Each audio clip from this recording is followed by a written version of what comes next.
Ex-Wakil Menteri Ketenagakerjaan Immanuel Ebenezer Gerungan atau Nul membacakan pembelaannya terhadap tuntutan jaksa dalam sidang di Pengadilan Tipikor, Jakarta hari ini, Senin, 25 Mei 2026. Dalam pleidoinya, kuasa hukum Nul Ebenezer menilai dakwaan jaksa dalam kasus dugaan pemerasan pengurusan sertifikasi K3 hanya dibangun berdasarkan imajinasi dan bukan fakta persidangan.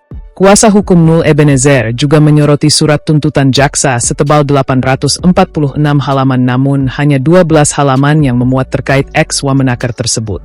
Kuasa hukum Nul Ebenezer mengatakan, inti dari surat dakwaan tersebut adalah bahwa terdakwa Immanuel Ebenezer Gerungan didakwa seolah-olah bagian dari peristiwa pidana pemerasan dan suap menyuap dalam proses penerbitan sertifikat K3. Namun ternyata semua itu hanyalah imajinasi dari penuntut umum. Dalam nota pembelaannya, kuasa hukum Nul Ebenezer menilai surat dakwaan jaksa tidak dibangun berdasarkan fakta persidangan yang utuh dan objektif. Mereka mengungkap praktik pungutan non-teknis dari PJK3 telah berlangsung sejak 2012 dan berhenti pada September 2024, sebelum Nul dilantik menjadi Wakil Menteri Ketenagakerjaan pada 22 Oktober 2024. Tim penasihat hukum juga menilai jaksa menggabungkan dua peristiwa berbeda seolah-olah menjadi satu rangkaian tindak pidana bersama.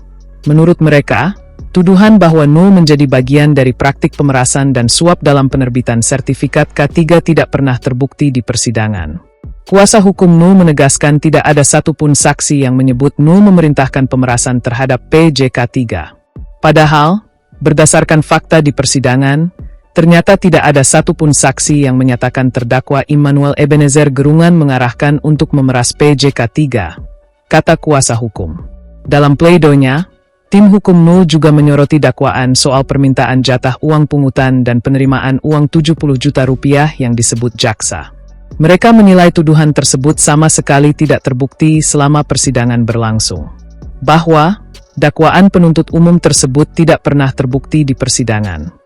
Hal ini menunjukkan penuntut umum hanya berimajinasi, ujar tim kuasa hukum.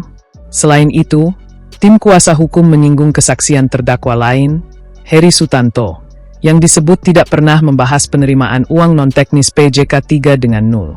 Mereka juga menilai isi tuntutan hanya memindahkan berita acara pemeriksaan, BAP, tanpa mempertimbangkan fakta-fakta yang muncul di persidangan.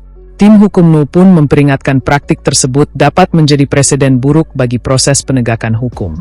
Masyarakat hukum akan beranggapan percuma dilakukan proses persidangan bila tuntutan hanya berdasarkan BAP semata, kata mereka.